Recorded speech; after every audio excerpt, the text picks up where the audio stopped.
લક્ષ્ય ન્યૂઝ, એક નજર, એક લક્ષ્ય. રાણપુર શહેરમાં હનુમાન જન્મોત્સવ નિમિત્તે પક્ષીઓ માટે પાણીના કુંડા અને માળાનું વિતરણ કરવામાં આવ્યું.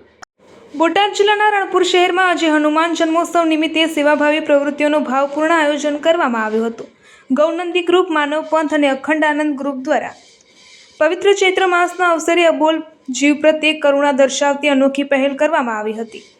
આ પ્રસંગે પક્ષીઓ માટે આશરે 1000 જેટલા પાણીના કુંડા તથા 650 જેટલા પક્ષીઓના માળાનું વિતરણ કરવામાં આવ્યું હતું, જેથી ઉનાળાની તીવ્ર ગરમીમાં પક્ષીઓને પાણી અને આશ્રય મળી રહે. આ ઉપરાંત માનવ સેવા રૂપે લોકોને પીવા માટે 11 પાણીની કોઠીઓનું પણ આયોજન કરવામાં આવ્યું હતું.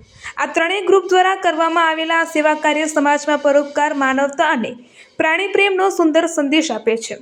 અબોલ જીવ પ્રત્યેની સંવેદના વધારવા આ પહેલ ખૂબ જ પ્રશંસનીય બની રહી છે. રાણપુર શહેર તેમજ સમગ્ર તાલુકામાંથી આ ત્રણેય ગ્રુપના કાર્યને ખૂબ જ બિરદાવવા મળી રહ્યા છે. સ્થાનિક લોકો દ્વારા આ સેવાકીય પ્રવૃત્તિને સરાહીને ભવિષ્યમાં પણ આવા સકારાત્મક કાર્ય સતત ચાલુ રહે તેવી આશા વ્યક્ત કરવામાં આવી રહી છે. રિપોર્ટર અજય પરમાર, રાણપુર. હિતેશભાઈ ભરવાડ.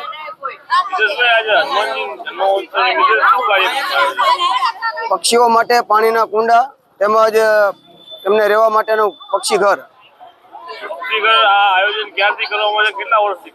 આ છેલ્લા 3-4 વર્ષથી ગૌનંદી સેવા ગ્રુપ દ્વારા આ આયોજન કરવામાં આવે છે. હનુમાનજીના જન્મ મહોત્સવ પર પક્ષીઓ માટે પાણીના કુંડા તેમજ માળા આપવામાં આવે છે અને અખંડાનંદ ગ્રુપ પણ આ સાથે જોડાયું છે.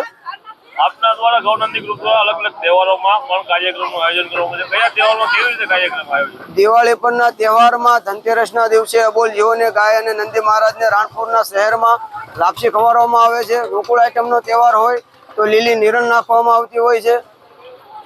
બીજું આપણા ગ્રુપ દ્વારા ગાયોની સેવા માટે અને કૂવામાંથી કાઢવામાં પણ આવે છે. કેવી રીતે આયોજન હોય અને કેટલા યુવાનો જોડાયેલા હોય? અમારા ગ્રુપમાં 50થી વધુ યુવાનો જોડાયેલા છે. કોઈ કૂવામાંથી રેસ્ક્યુ કરવાના હોય અથવા કેનાલમાંથી રેસ્ક્યુ કરવાના હોય અથવા કોઈ તળાવની અંદર પડી ગયા હોય અથવા કોઈ રોડ અકસ્માતમાં એક્સિડન્ટ થયેલી ઘટનામાં અબોલ જીવો આ ઉનાળાની ગરમીમાં રોડ ઉપર પડ્યા હોય અને તરફડિયા મારતા હોય એ હાલતમાં સતત પડ્યા હોય છે, ત્યારે આ ગૌનંદી સેવા ગ્રુપ તેને ત્યાંથી તાત્કાલિક સારવાર આપે છે અને વધુ સારવાર માટે રાણપુર લાવે છે.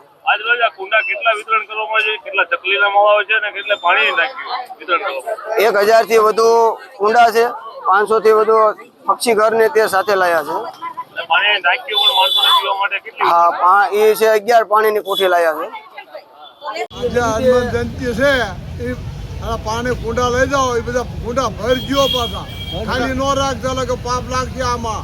હા, તો પેલા કેવી છે કુંડા લઈ જાઓ ભલે, પણ પાણી ભરજો બધા જનાવર પીવે, એમાં જનાવર બધા પીવે. ઓકે.